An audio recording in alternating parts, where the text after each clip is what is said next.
And so, beloved masters,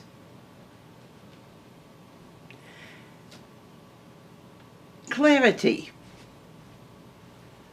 a virtue that we keep bringing up because in these times it is an extremely powerful and necessary virtue to really, really change things.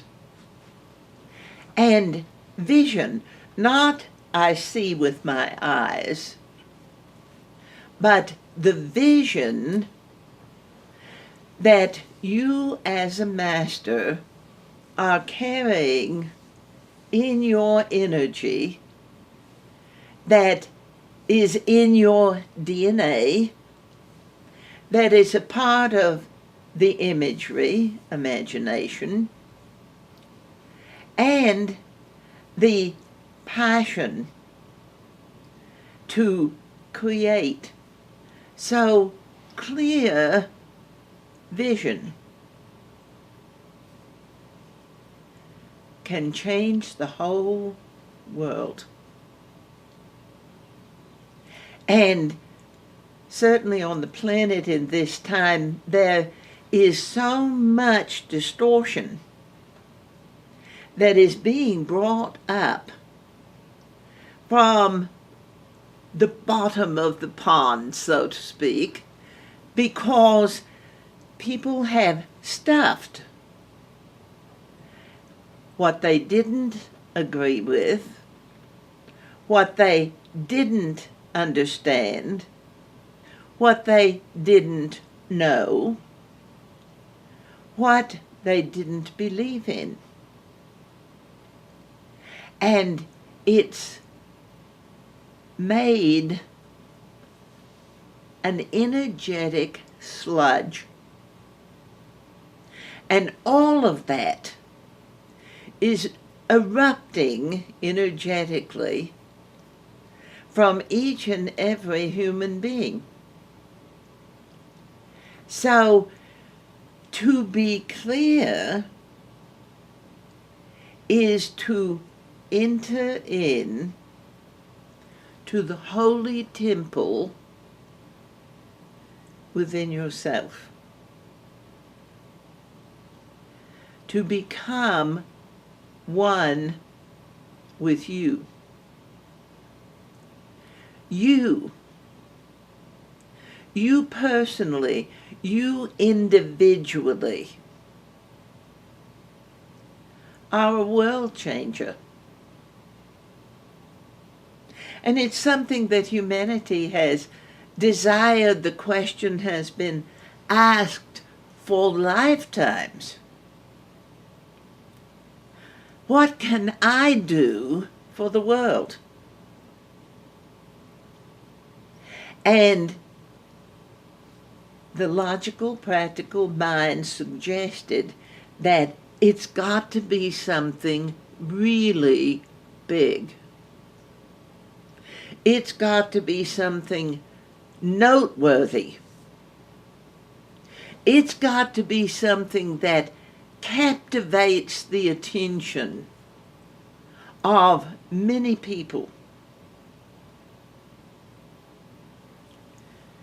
But all of that is out-focused.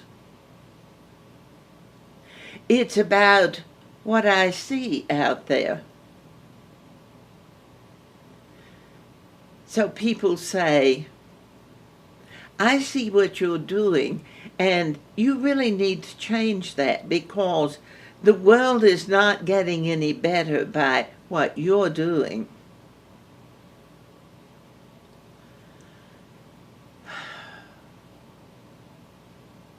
But the real changes, the biggest ones, the most powerful ones, the most important ones are the changes that happen inside of each individual. The changes that transform you that uplift you, that empty out old, unnecessary, inappropriate ideas, concepts, judgments, and let you come home to you clearly, so that you get in touch with your vision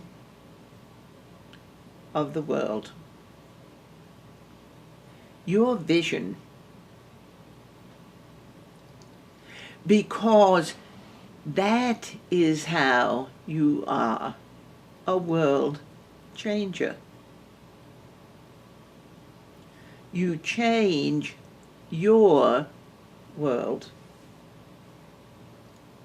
You allow yourself to feel the differences. Feel the love. Not just for a moment, and then there is a flash of fear, or something distracts you, and your attention is pulled away from the feeling of love. And the love that we are speaking about actually supersedes the romantic notion of separation that is always pursuing something that it doesn't believe it has.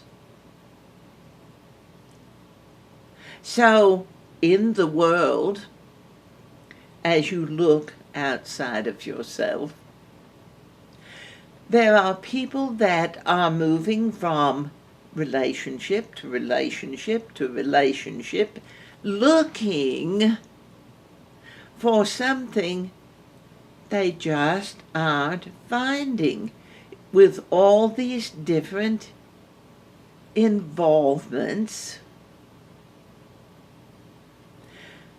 because so much of the programming has been, what can I give them? What can I give you? What can I do for you to make you love me? What can I be so that you will approve? And it is the love we're speaking about, is that love that recognizes you, that you get clear what your idea, what your vision of love has been. And to really get honest, another wonderful virtue, honest with yourself about the many ways that you have intellectually discovered to keep you separate from who you are.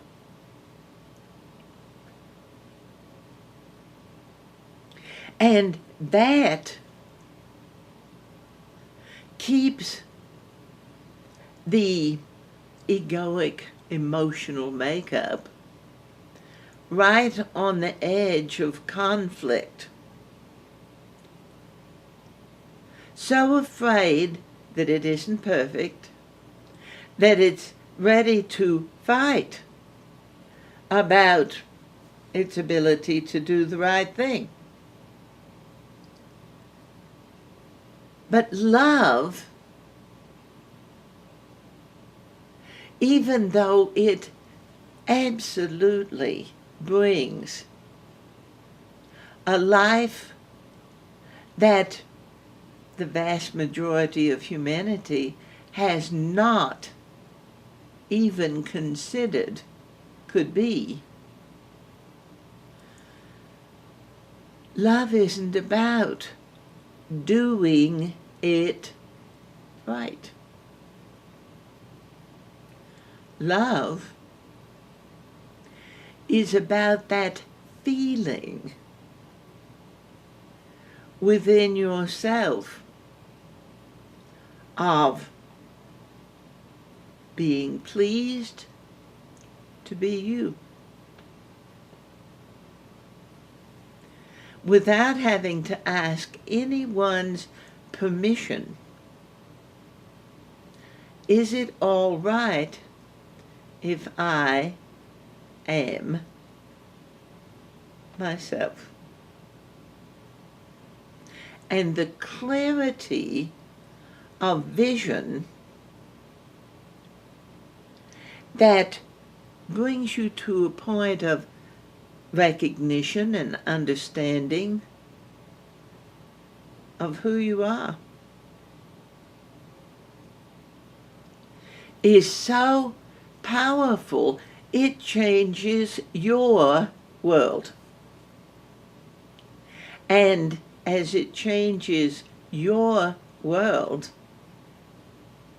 the shift in consciousness, the change of energy, the freedom of flow that comes with your recognition of self influences the whole in a very powerful and positive way.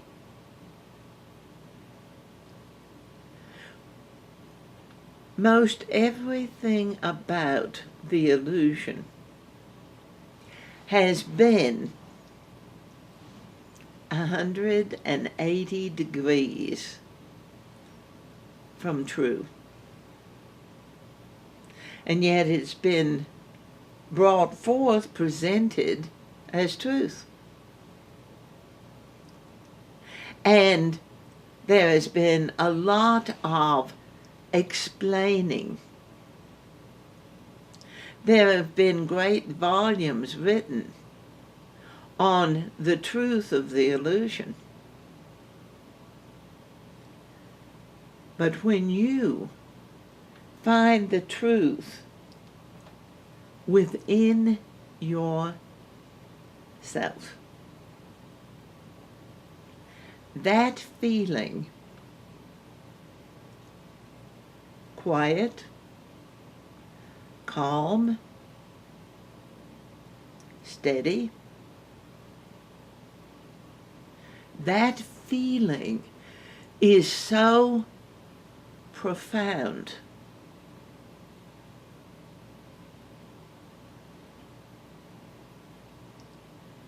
It is as though something really great and grand has occurred within you. And as you feel it, there isn't that necessity to try to hold on to it that doing carries with it. Because if you're doing it right, you keep it. And if you're not doing it right, you lose it. And it is, dearly beloved masters, love belongs to you. As you discover it, as you find it within you, it isn't that you've just found something you didn't have. It is that finally you have made the choice, a master's choice, to choose to find out who you are and what brings you happiness. And amazingly, when you begin to honestly take the time to find out what brings you happiness, the most amazing thing is that what the world has said brings happiness, brings joy, very often is so small, so limited in comparison to what you discover within yourself. That clear vision of the world that you personally are creating. And as you get clear within yourself, the aggression to force others into compliance with what you have found serves you just melts away. It isn't necessary. The angry defense, the need to control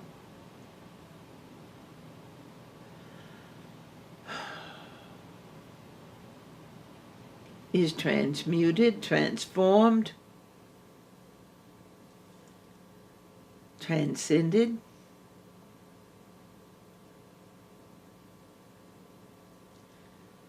As you are clear, clearer than you have ever been, about what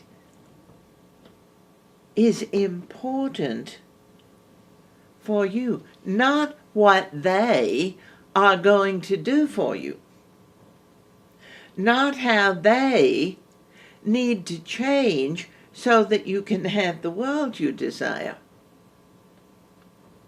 Because that's still living outside of yourself, and it's still making others responsible for your creations.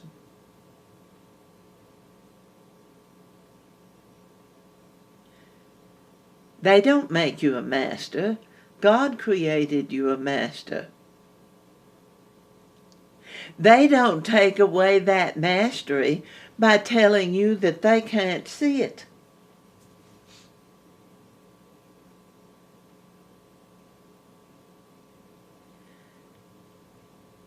If what that world outside of you says, if what is going on, if what others are doing is more compelling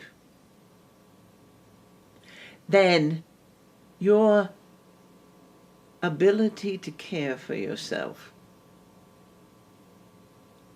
then you as a master are allowing the world to distract you from yourself.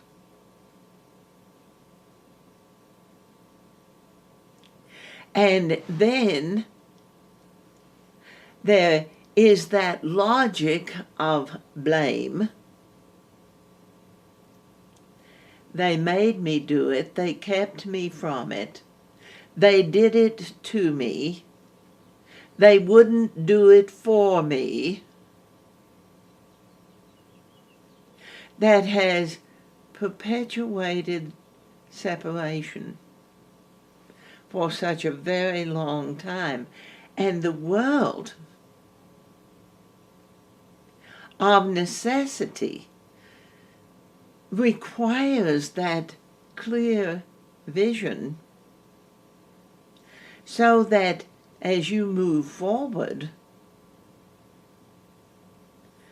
you are going in the direction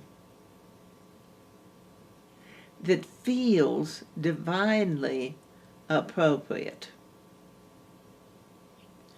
The logical mind is wonderful at making up stories of how I want things to be, and then telling that story as though in actuality that's what's happening. And yet that would be something that would come under the label of false news. Because if it's what you want, then there's a very good possibility, beloved masters, that you are depriving yourself of a better world.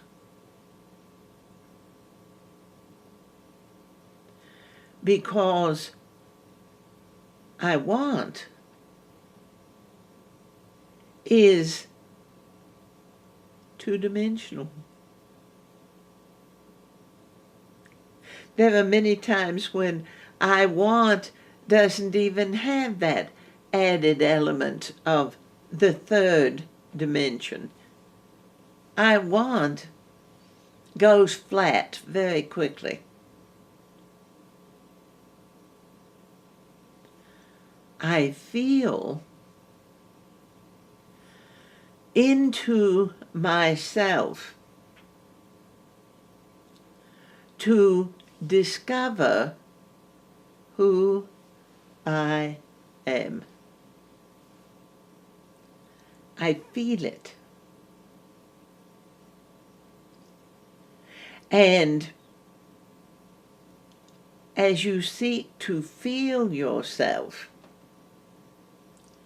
yes, the first thing that you may encounter, beloved masters, is all of the things that have distorted the vision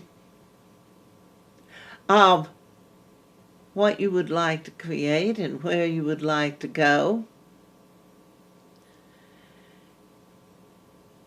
And the intellectual mind says, there's nothing in there but chaos. But there is. And as you just allow yourself to move through the chaos, and the mind says, how do I do that?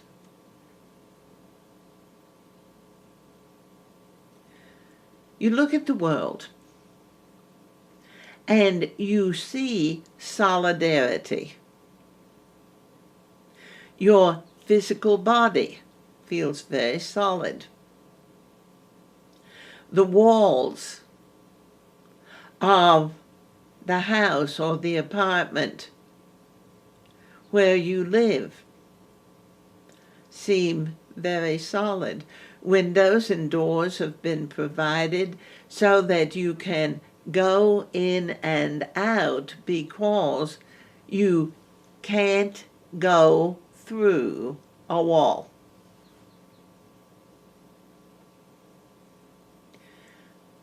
But as quantum physics has been examined more and more intensely,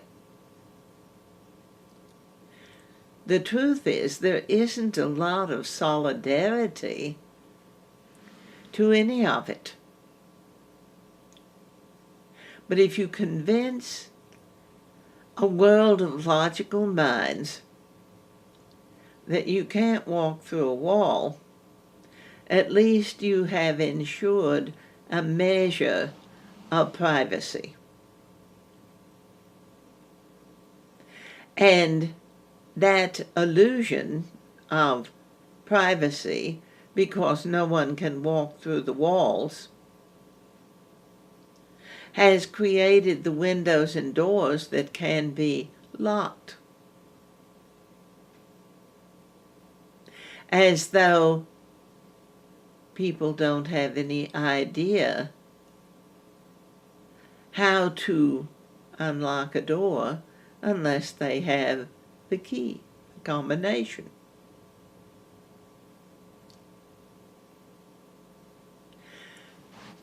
But if you look at quantum physics, there's more open space than there is solid matter. So, as you come home to yourself, dearly beloved masters, it is about realizing that if you resist what you're encountering, no, you won't be able to enter into yourself.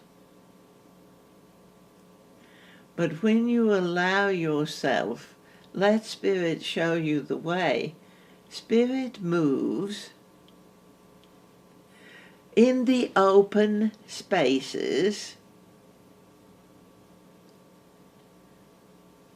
that aren't blocked by the obstacles of illusion. So the homecoming, being there for yourself, recognizing who you are, really is not particularly an intellectual idea after all. It is allowing yourself to accept things that you have been taught for lifetimes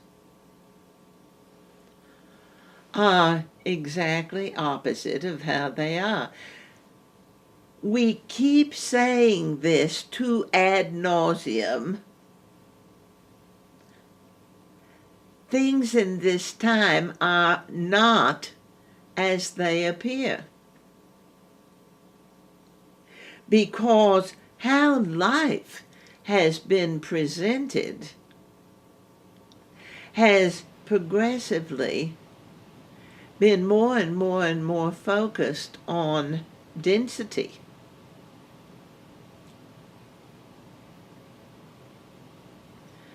To the point that humanity doesn't just want freedom or desire space, but oftentimes is so desperate for it that the methodology of achieving freedom and space becomes something that's totally disastrous.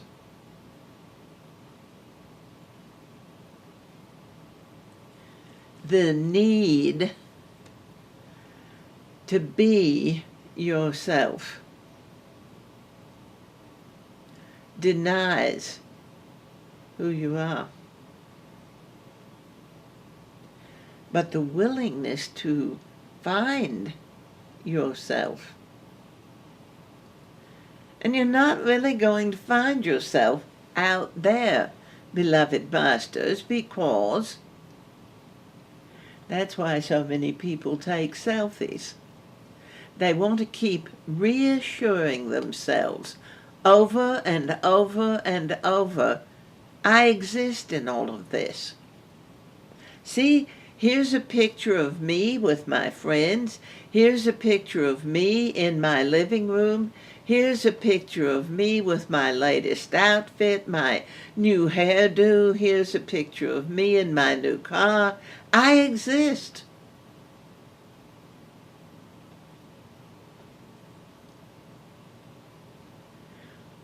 But it does not show you the greater part, the larger part of who you are.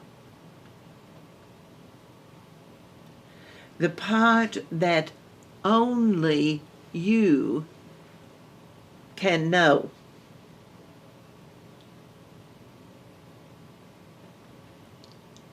Because you're the one that is in touch with that vast, awesome, beloved, wondrous you. But as you align with it, as you get really clear about it, as you forgive fighting to be in touch with who you are, then finally the resistance, the obstacles,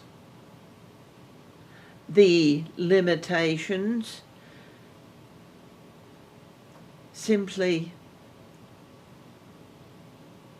dissolve, move aside. They're embraced in the whole. But they no longer create the illusion that you can't enter here. That because my body is made of flesh and bone, dense physical matter, I couldn't possibly find myself in there, because that would mean I was in a prison. Trapped in myself. No. Not at all. You've been trapped in the prison of your mind through the illusion for such a very long time. But when you forgive the entrenched belief system that who I am couldn't possibly be inside of me, as you forgive it, as you let it go,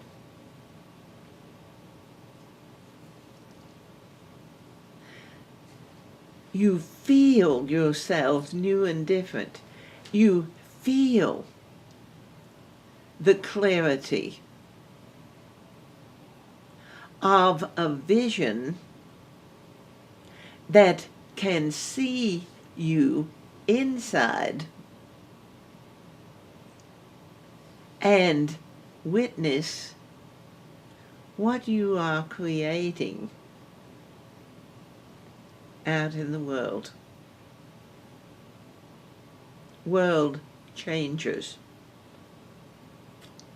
And yet it isn't that you are making others comply to your desires.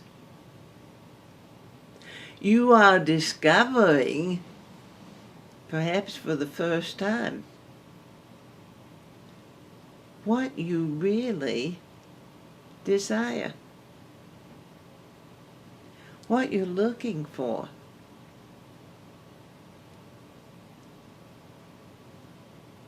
And you are including you in your life clearly.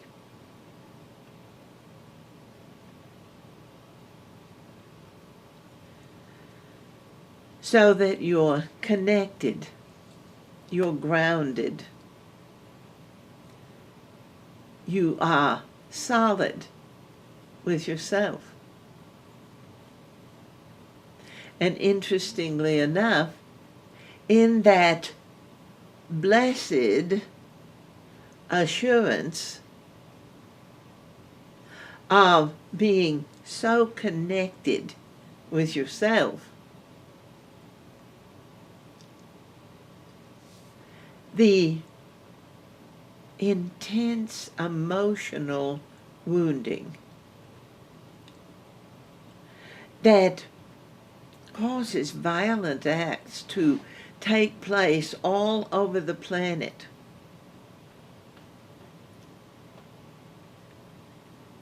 That is eased as though someone has poured a soothing balm on it, and it doesn't hurt to be you.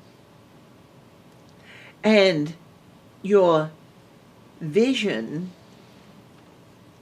is clarified to the point that you realize that other people are being who they are. And the assumption of the logical mind that everyone is like me.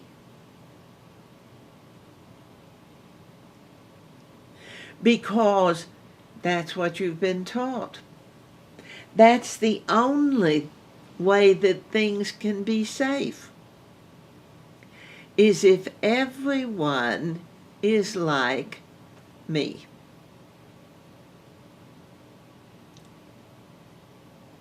Otherwise, I have to always be getting used to new people with different ideas and different concepts and different belief systems and different perspectives.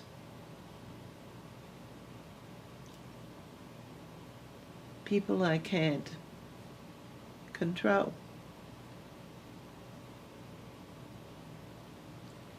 People that logic says, I just don't understand where they are coming from.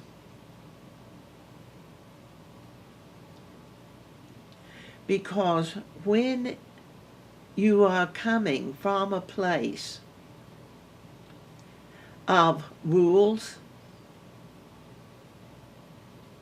of moral standards, this is right and that is wrong. And yet, as you get a clearer vision, you begin to realize, revelation, that even though you have been taught, it has been entrenched in you. For many of you, it's been beaten into you. The realization as a child matures that what the parents have taught them so often is not how the parents are living. What the elders of the church, what the founders of great institutions all over the earth have purported isn't how they're conducting their affairs. And that double standard that has infected every area of human existence has also created smoke and shadows of illusion, and the lack of faith, because the mind says, what would I have faith in?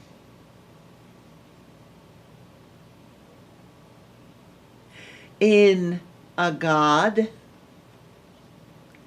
that has a double standard,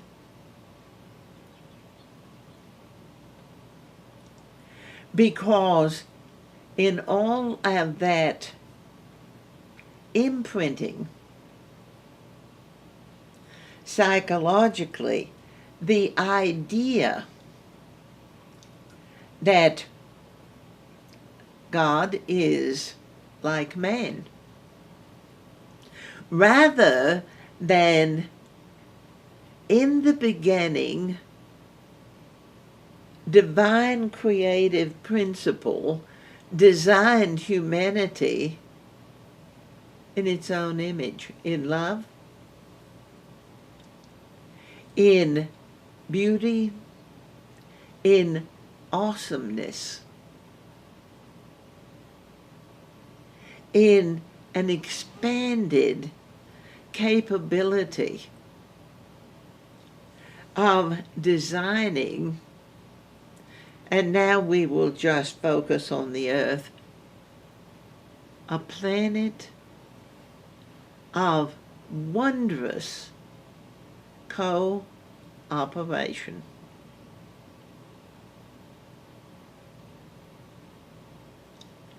And so much of the anger that has distorted the vision of humanity is that feeling of abandonment and betrayal when the child reaches a point at whatever age, and certainly children are reaching this point at a much more tender age in this time because of the exposure to so much information.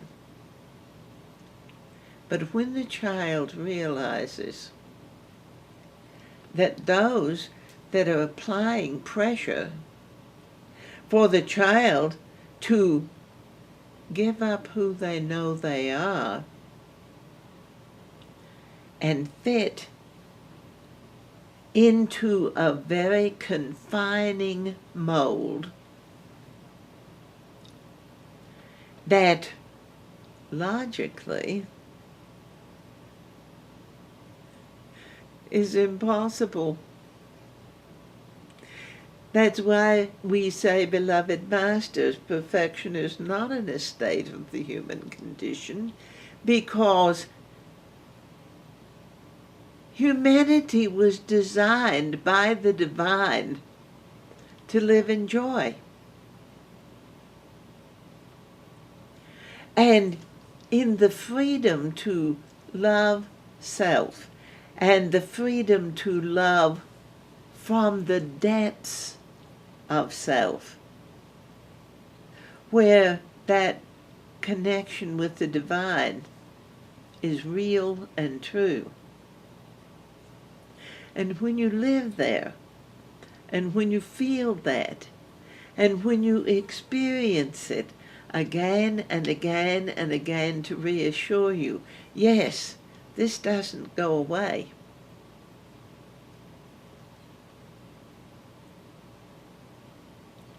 Then that pain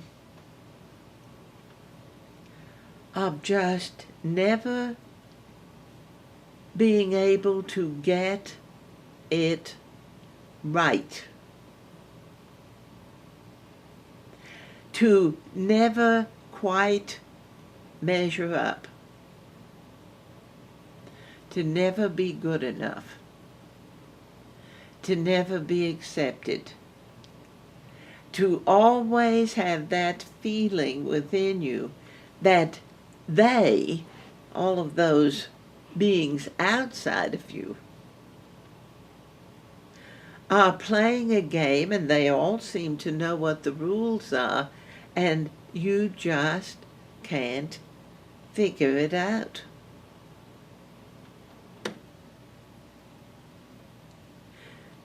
Because the rules that have been set up are, by a vast majority of people, considered to be something that, yes, it's a standard,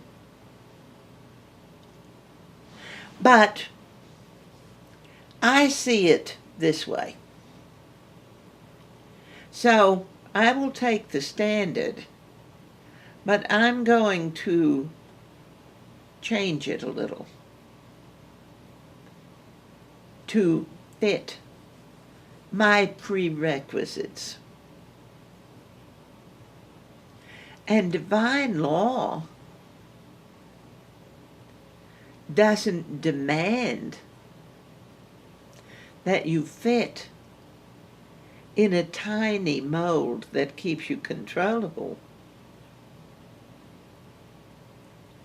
But the standard that divine law offers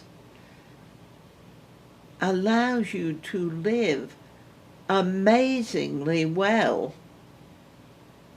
in an ever-expanding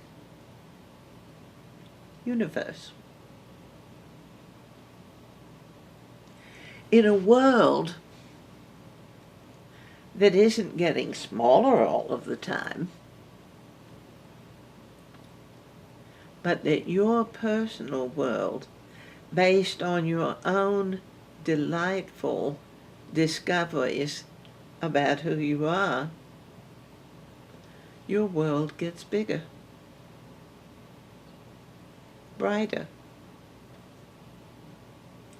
clearer, clear vision into a world so filled with love and magic that it isn't just the colors look more beautiful, but the food tastes better.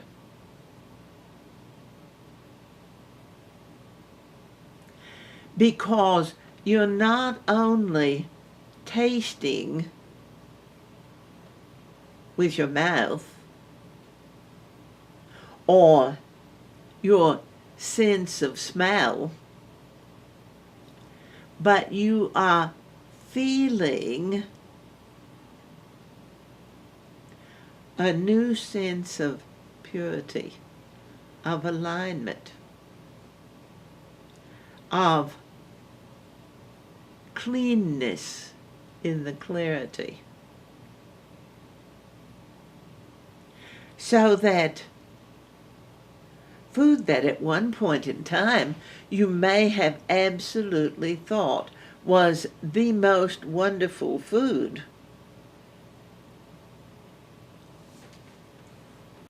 begins to reveal itself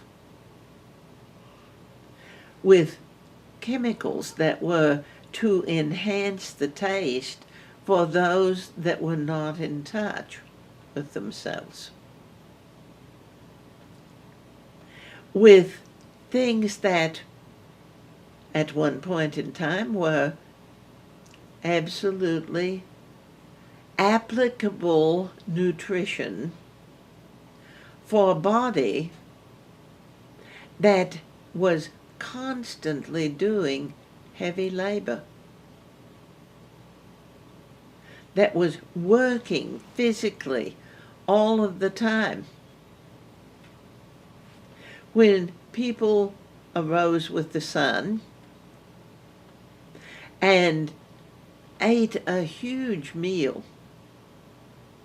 because they were going to go into the fields, they were going to tend to cattle, they were going to feed all manner of animals, including humans, They would make their own clothes, their own furniture. They would produce their own food.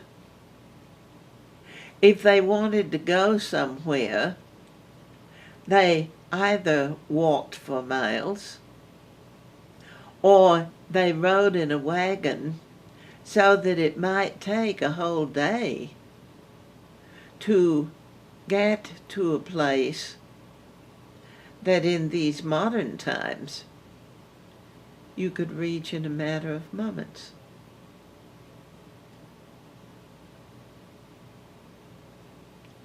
So it isn't intellectually trying to force yourself to change habits of addiction as much as it is to discover that unity with yourself that allows your higher self to make the totality, your physical, your mental, and your emotional self, aware of refined living. And refined living isn't better than someone else. It is a powerful awareness of what feels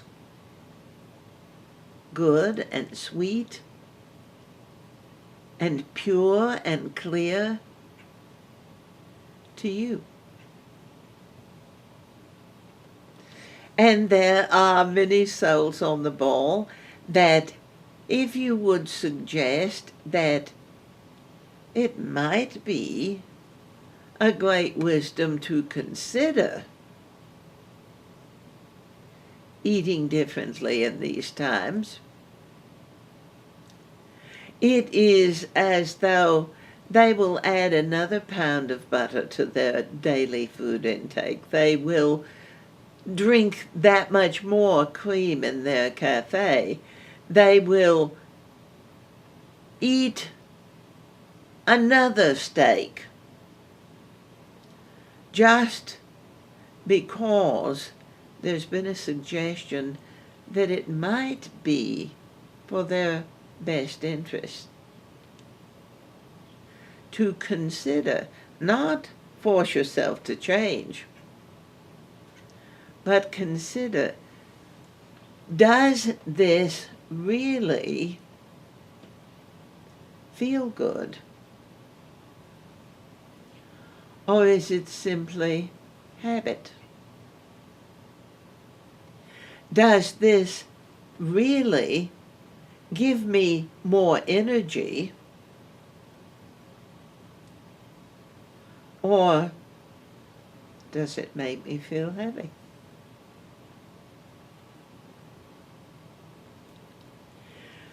Do the thoughts that I entertain lift me up, enlighten my life,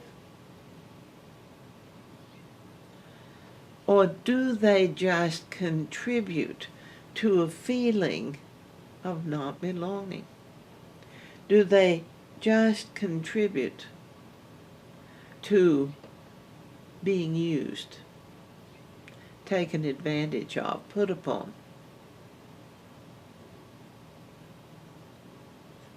Unappreciated, unloved? Because those heavy thoughts, emotions,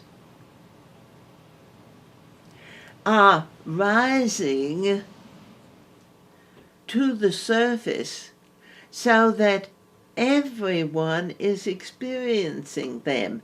They're experiencing their own, and they are experiencing others. But the programming of the illusion has been, you take on other people's problems because that's what you were designed to do. You worry about them. You attempt to find solutions for them. And in the meantime, you feel progressively more abused, abandoned, unnoticed, uncared for, because you're so outer focused on helping them with their lives and not even really considering that you feel alone because you miss you. You miss yourself.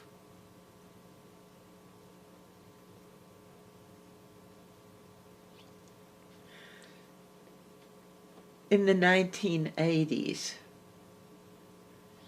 there was a song that was quite popular for a time, and it was almost as though it was heralding the times to come. It was called "I've Been to Paradise."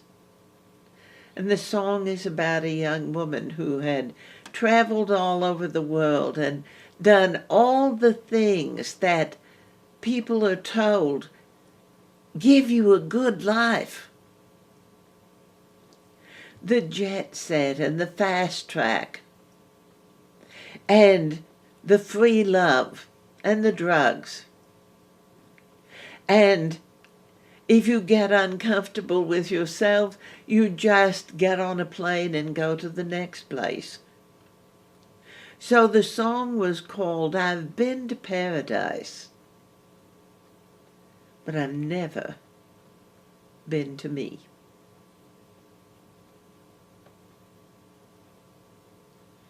And Revelation is pulling out all of the things that have been promised. This will make you happy. This will give you a good life. This is what you're looking for. This is what you can't have because you're not good enough. And people are dying because it isn't fulfilling. More people are taking their own life in desperation that who they are and what they are doing isn't enough.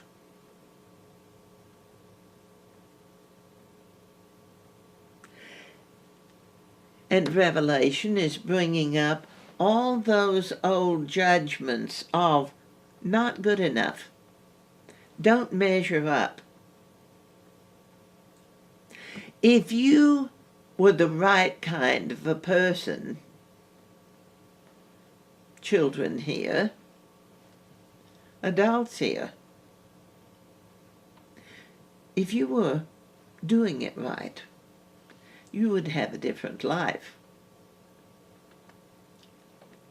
Healers labor under the accusations and judgments of those who come for healing and dare the healer to heal them. And then if the healer doesn't, the disgruntled ego says, "What kind of a healer are you?" And those that really are not willing to heal, they just want to challenge others. I dare you to make me be different. and beloved healers everywhere. Metaphysical, holistic, allopathic healers all are. But for you to heal, it requires that clear vision that will allow you to begin to see yourself, feel yourself different.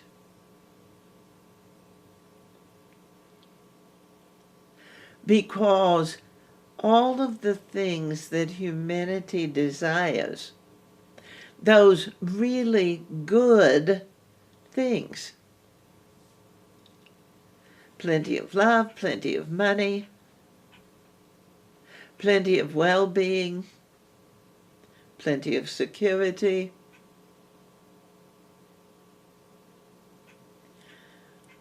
means that you, the divine creative master, with your clear vision, creating a different world for yourself and making a space for others who would desire to change, to feel God about themselves as they are changing, rather than being discouraged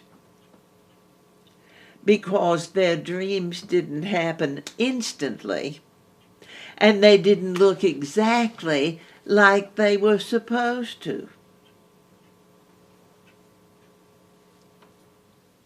Because one of the quirks of creation, God always adds things. And the illusion has been all about what you lose if you change.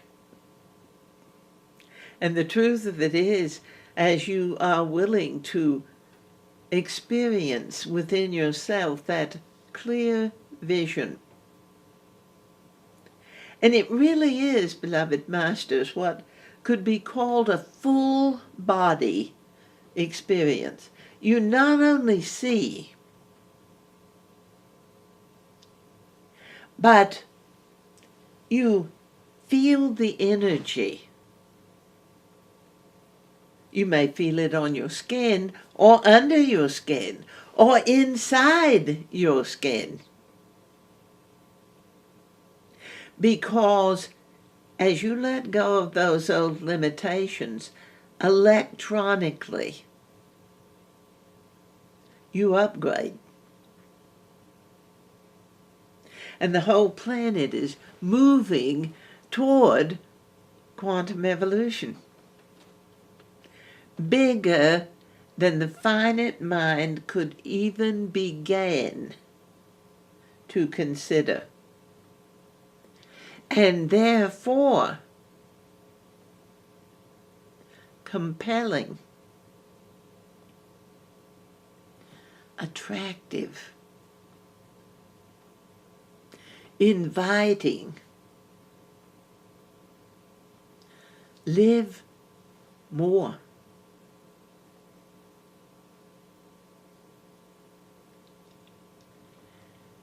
And it isn't about getting all of the good right now. I want all of the knowledge. I want all of the money. I want all of the love. I want all of everything right now. And yet, you have not reached a point where you can even truly accept yourself as good enough to have the life you're living.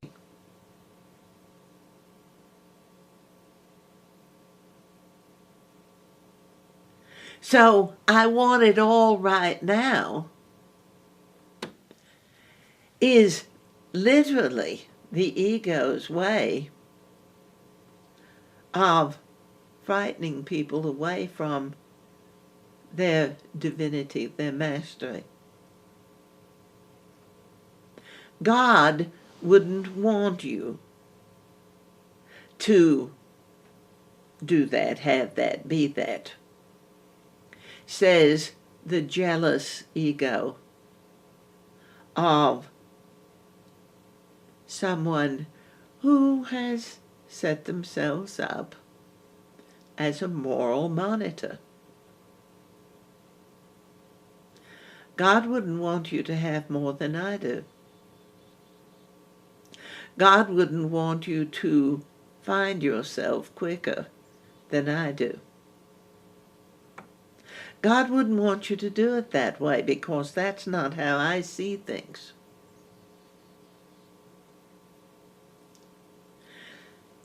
So people in high places that in the illusion have been placed on pedestals in positions of power. And most of the problems that humanity is grappling with in this time are issues of power. Because individuals have not been empowered.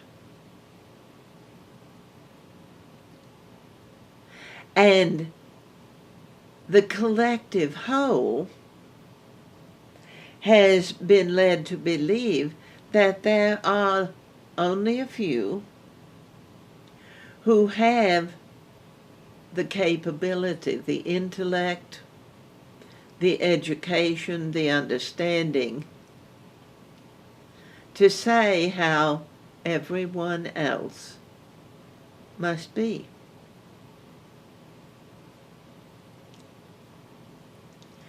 And thus is the stuff that dictators have been made of. The desire for power without the connection to the divine, because as you develop within yourself clear vision, see, feel, you feel the difference between power over and personal strength.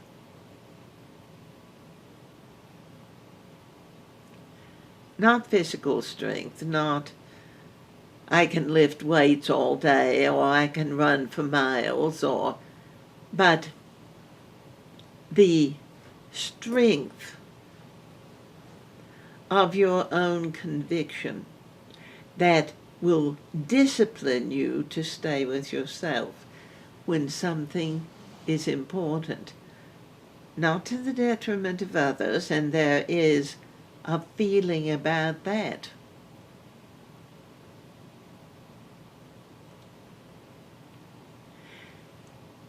And it is that feeling of personal empowerment, that recognition of the connection to the divine, gives you a real understanding from the Lord God of your being what love without any condition really is.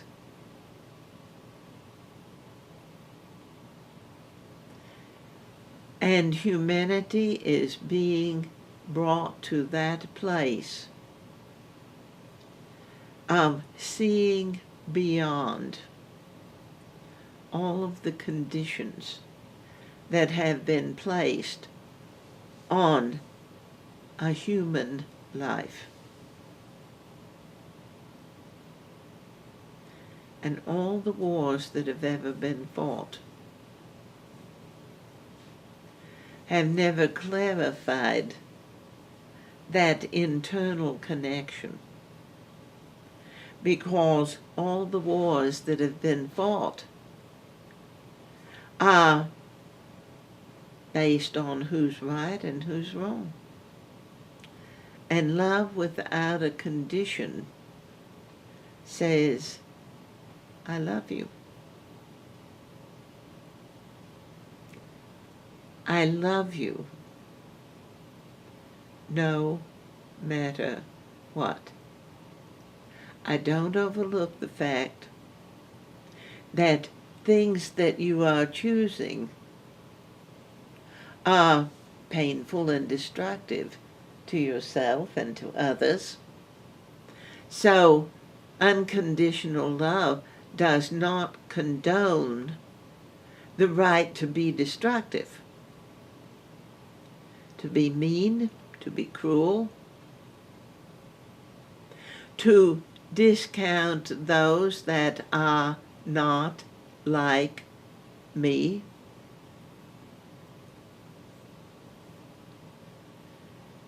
Because divine law encourages you to experience your own greatness. And personal power and personal greatness and personal mastery are not measured against other people. They are considered within self. I feel that I am powerful in my ability to love others and make wise choices in my own life. In love.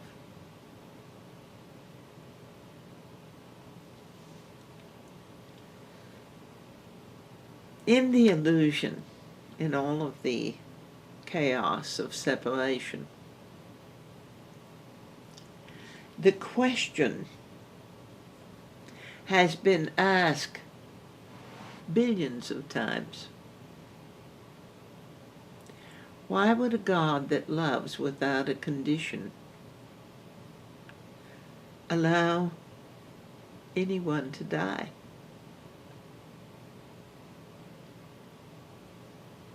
A child, an animal, a beloved friend, a partner.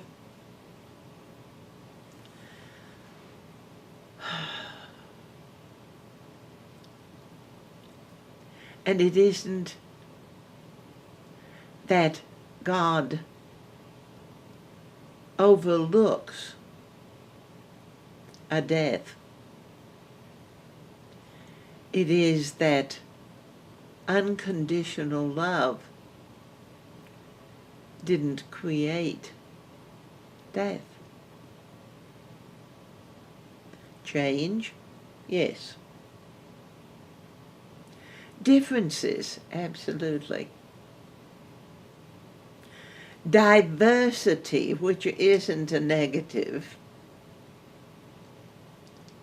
but it is, dearly beloved masters, divine law was instilled in the cellular understanding of every being. It's in the soul. Spirit brings it from the cosmos.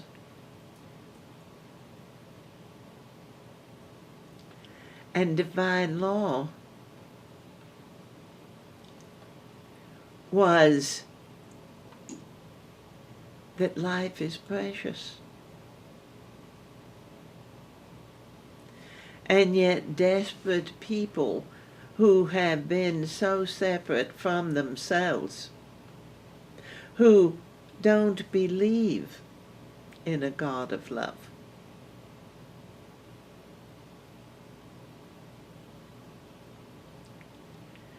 would allow their anger to keep that kind of love that could heal them at a distance. I have a right to hate. I have a right to want to kill those who killed mine, even if it was the person themselves that took their own life.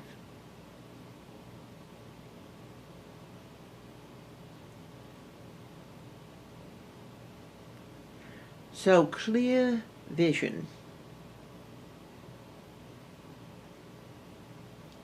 clearly being willing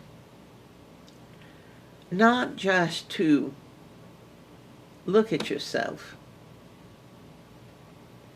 what you see on the outside, what the camera captured, but to totally conceive of yourself in every element, every aspect, not just one part at a time. I'll think about my mind, or I'll examine my emotions, or I'll consider my body. But to move to a position of power, yes, where you can actually experience the totality of yourself as a whole, holy being.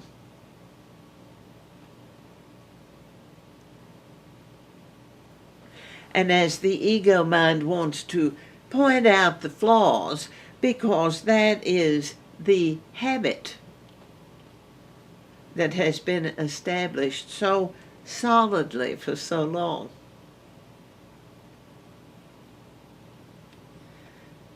You look at the flaws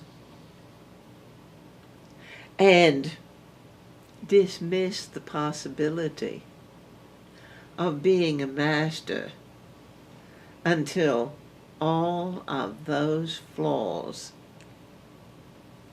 are gone.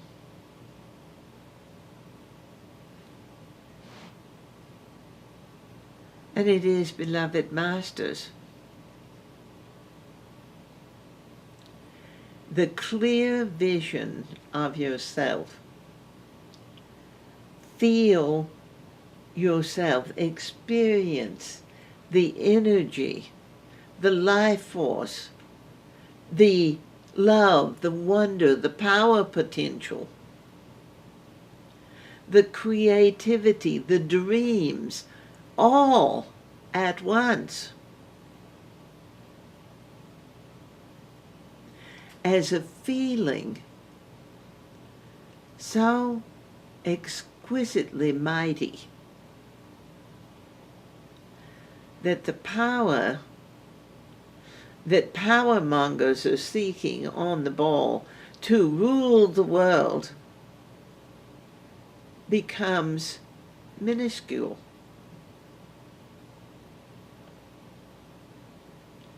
Because power over never satisfies. There's never enough. Whatever means it takes to take more power, to present oneself as though there is more power, to make the world believe I am the most powerful person. But it's engendered 99 and 44 100% of the time by cruelty, by fear, by intimidation, by painful character assassination.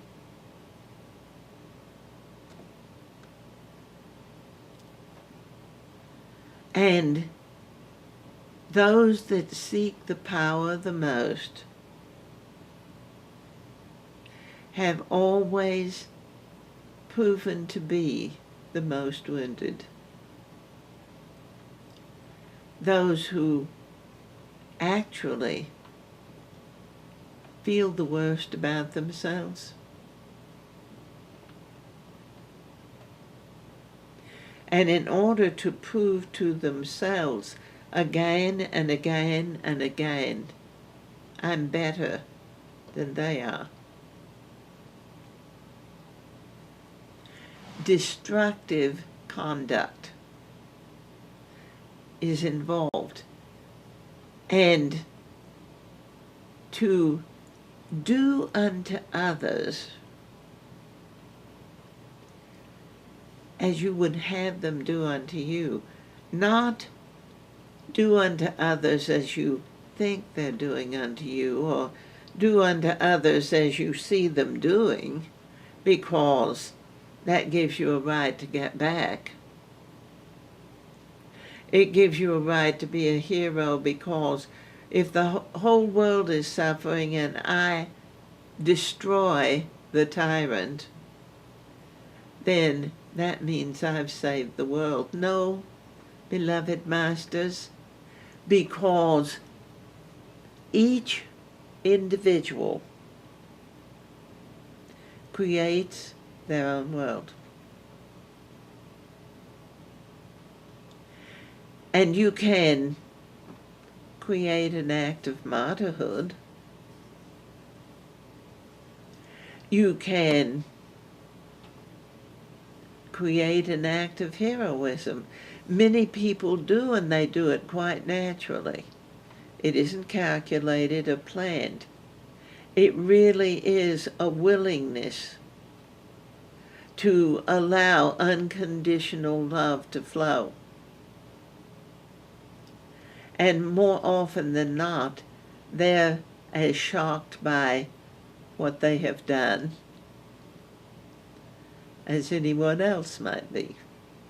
But for those who contrive to present themselves as saviors, who will threaten and intimidate friends and family and co-workers, and this revelation is bringing things to the fore, even those that would put a whole planet at risk for their 15 minutes in the sun.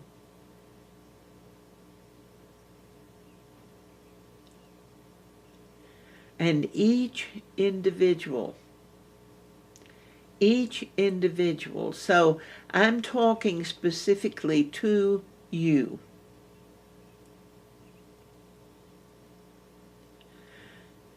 Each individual is a divinely created,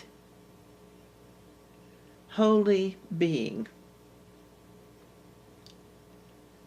with capabilities of godliness that do not at all require that they prove that to anyone else but themselves. If you live your mastery and you feel it and you let it empower you and enlighten you and expand you and uplift you, others will recognize it.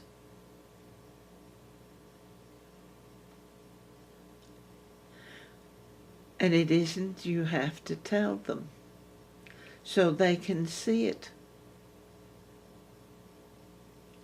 Because if you have to tell them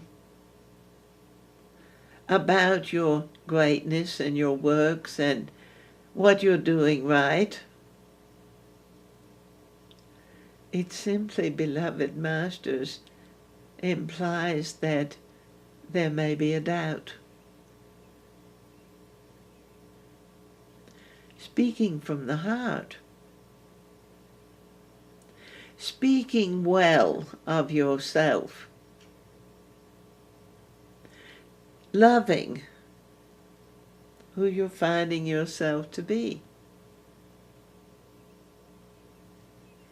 is not tinged with that need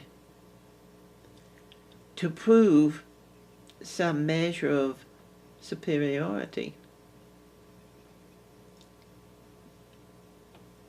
Because when you're living the love you are, unconditional, where you recognize that you are a being of multitudinous aspects, all of the things that are a part of your physicality, of your mentality, of your emotionality, of your spirituality, and all the components of all of that,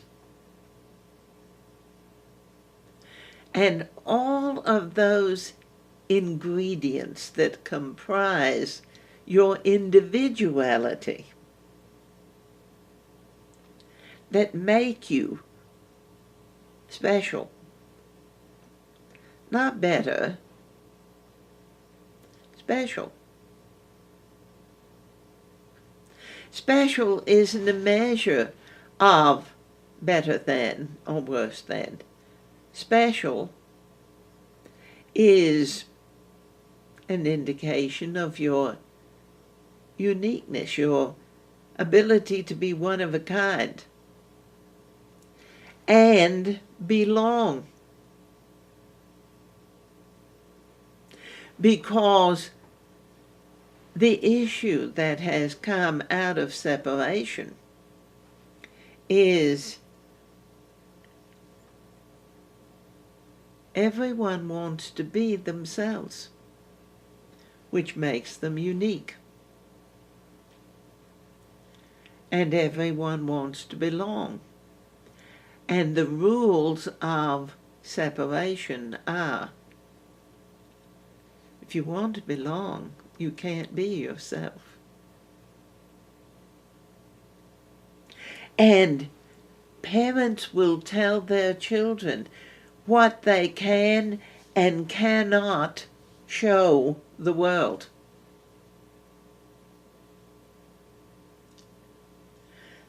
Those who are remembering the magic, those that have lived many lifetimes practicing magical art.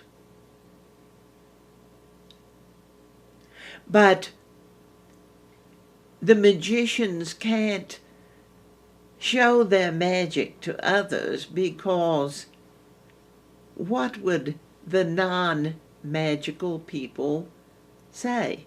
And in the fear of someone else being better, or in the fear of something different that I don't understand and can't control, people that are different are feared.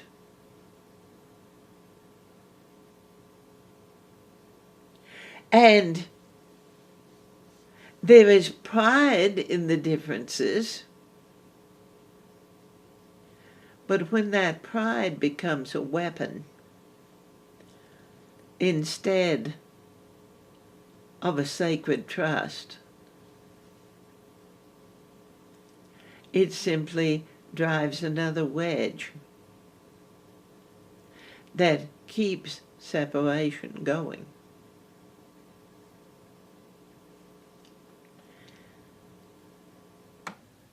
You are beautiful for who you are. Not just physical appearance, that has become such a small measure of what beauty is. the beautiful people.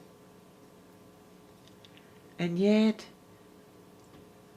if you are looking through the eyes of love, you see the light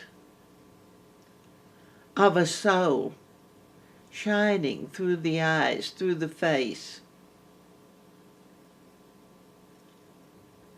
You see, feel the goodness of the heart, of the spirit.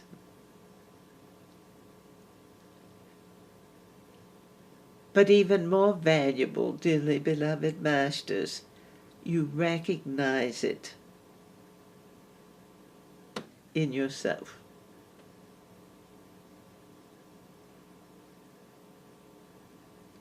You recognize it and you own it, not for a moment and then turn away, but you recognize it and you move to it. You come to yourself. You feel it and you live it and you experience it.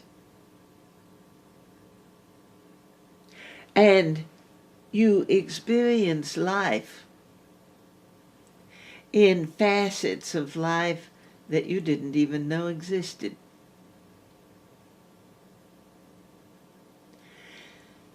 And that magic of self-recognition, of self-consideration, is in many ways, dearly beloved masters, your devotion to God. Because God created everything. There's nothing you would desire. There's nothing you see that is beautiful.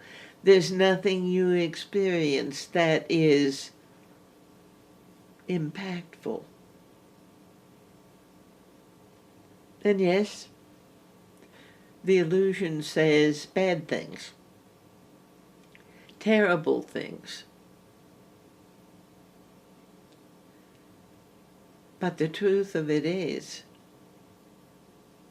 because humanity is so strong, quite frequently it takes horrendous experiences to break up that matrix of resistance to greater good.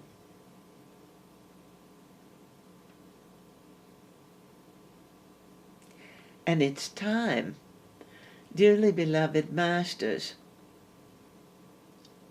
to get together with yourself within so that you have that clear vision within to see so much more of who you are, and without, to see into futures. And it isn't about leaving yourself energetically to get to possible futures, but it is about having a much broader spectrum of possibilities of how to live more, how to live greater. Greater than you've lived, more than you have allowed yourself to experience. And to be amazed, astounded, impressed with how others find themselves. Because the more that you come home to you, the more you find that clear vision from within, the more you experience the oneness with others. I don't want to know what they're about. I don't want to deal with them. I'm too busy dealing with myself. And that's exclusion, beloved masters. That's still holding yourself apart, fighting off oneness. Because I don't have time to deal with them. Or fighting off oneness. I don't have time to deal with myself. But oneness, unity, wholeness, revelation is experiencing the sweetness of the unity of the whole thing. And the mind still wants to get it into a manageable form. And when you're experiencing the amazing allness,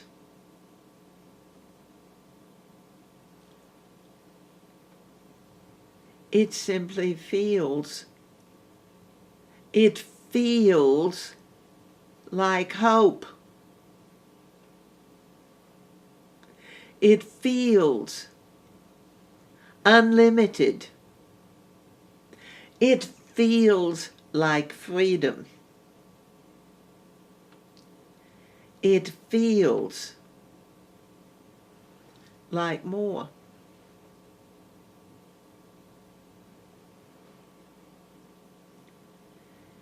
And it builds within you. The more love you allow, the more love you allow. The more hate, the more anger, the more fear, the more desire to wound others because I am wounded, the more that comes. Like attracts like.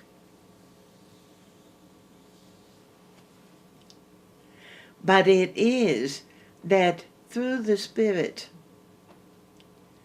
there is a depth of understanding, of compassion and objectivity that the mind cannot know because it functions in rigidity.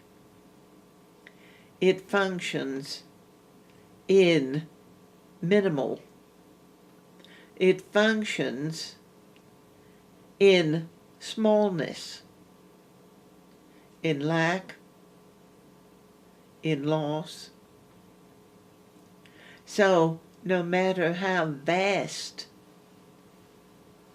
you may be experiencing yourself, the illusion would want to convince you that that's just your imagination. That you couldn't possibly have that because you don't really deserve it.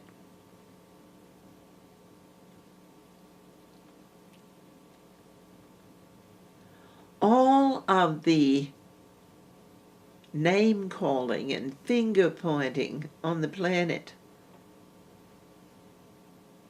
at every level of society,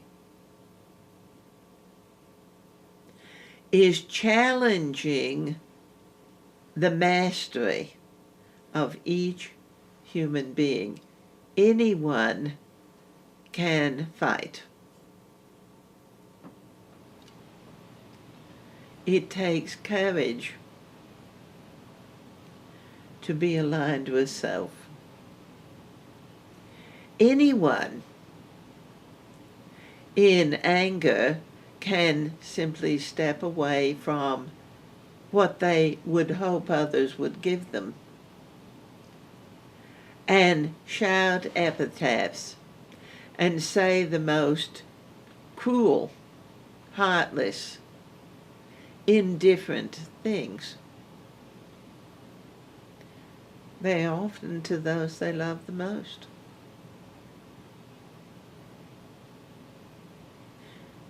And the ego feels justified. But there's always that unsettledness in the sacred center when the balance is upset so strongly. And any of those, anywhere, the thieves, no matter how they would steal, the hackers, the con artists, the scams, the manipulation, the falseness rather than the truth.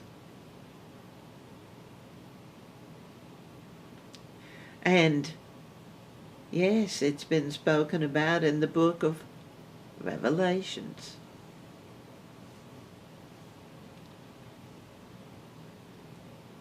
And it is, beloved masters, there is no justification to killing. And God does not seek to take life from the creation.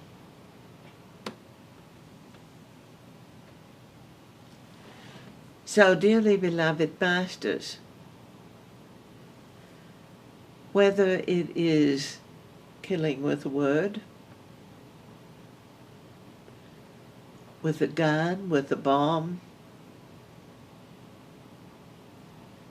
with character assassination,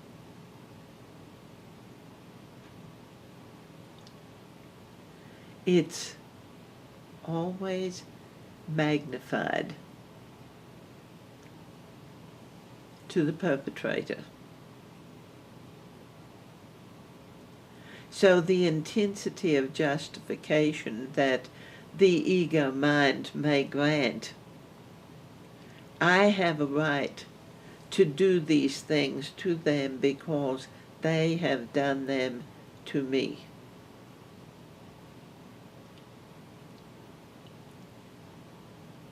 And the sacred text of the planet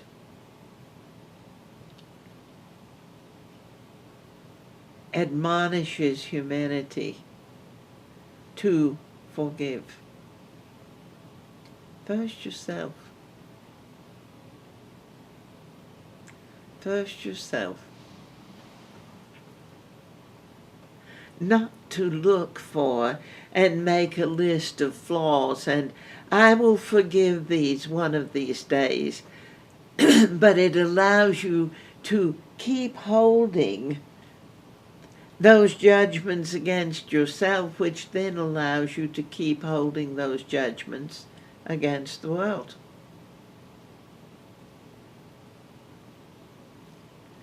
And desiring the good.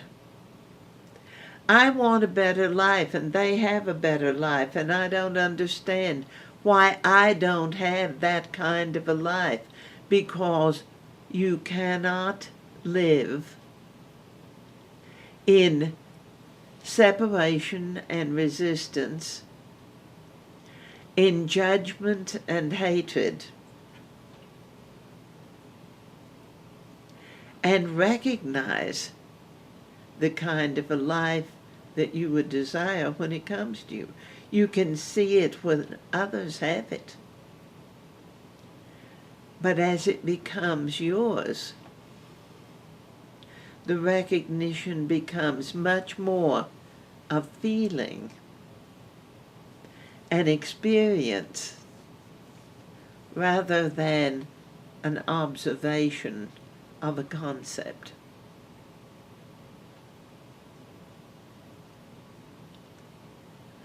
So, to clear the path into yourself, allow Spirit to show you the way through the obstacles that logic would say block the way. When in truth, very often the obstacles are so far apart that you could probably move an army in the space. But all you are required, beloved Master, is to move yourself. To allow that you forgive making obstacles to the homecoming. Allow yourself to forgive making the way that your dreams would come about so complicated that no one could have it. Because there's only one way that my dream can come about. And it has to be this way, and it can't be that way. And it's got to go here, and it's got to be there, and these people have got to be a part of it, and they've got to contribute. And if they're not contributing, then it's not my dream. And the finite mind functions on foundations of chaos and confusion and loss. I didn't get my dream. Oh, something came, and yes, it was kind of like my dream, but it wasn't. And I never get what I want because it just doesn't come for me.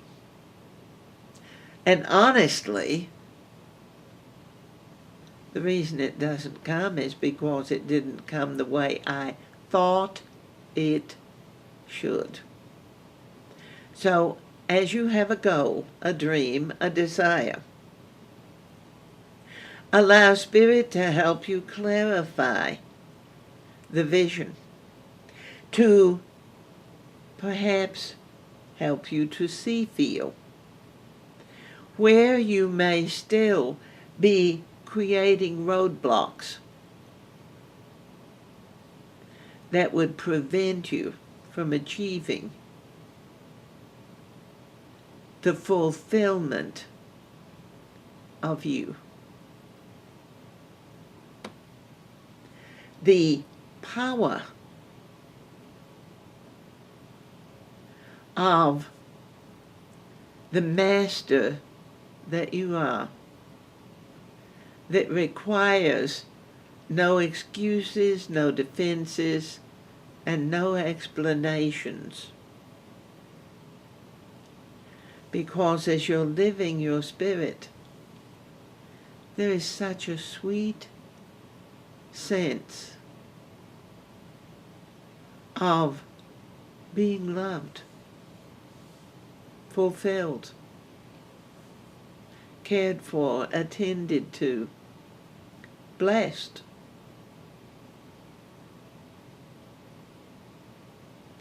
And it doesn't just vanish if there's a challenge. In fact, very often, as you establish your at-one-ment with yourself, you will find that things that absolutely unbalanced your life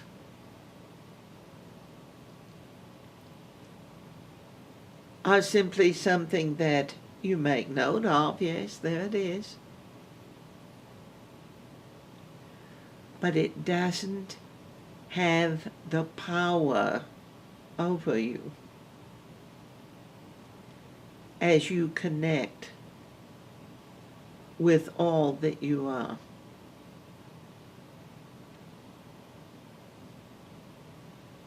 And that need to demonstrate to others, to get a great idea, and rather than applying it in your own life, you've got to go out and tell everyone else how they should use it.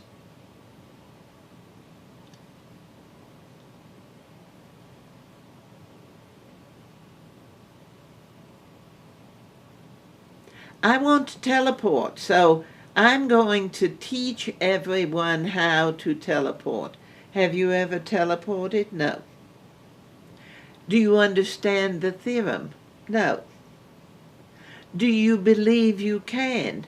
No. But it sounds like a wonderful idea, so I will go and admonish others that they should be able to teleport, and what's wrong with them that they can't. And that has been the game for so long that humanity cannot remember. But when you seek to have the experiences of a greater life, and you love yourself so well that you're willing to accept this is real and true, and you don't keep attempting to find a pin to burst the bubble, you recognize and accept this has a solid foundation. It isn't imaginary in the sense of unreal. It is real because I have an image of more. So, beloved masters, to feel that clear vision in your sacred space that imbues your whole physical, mental, emotional being with a new sense of energy, empowerment, and wonder that allows you to live the love and the magic without looking over your shoulder to see if someone is coming to take it away from you. Because it's always been yours. And that is how your clear vision changes your world, and therefore the world.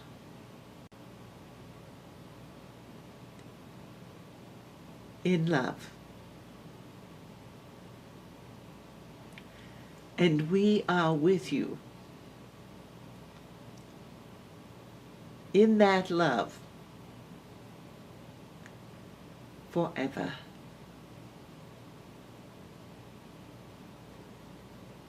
Indeed.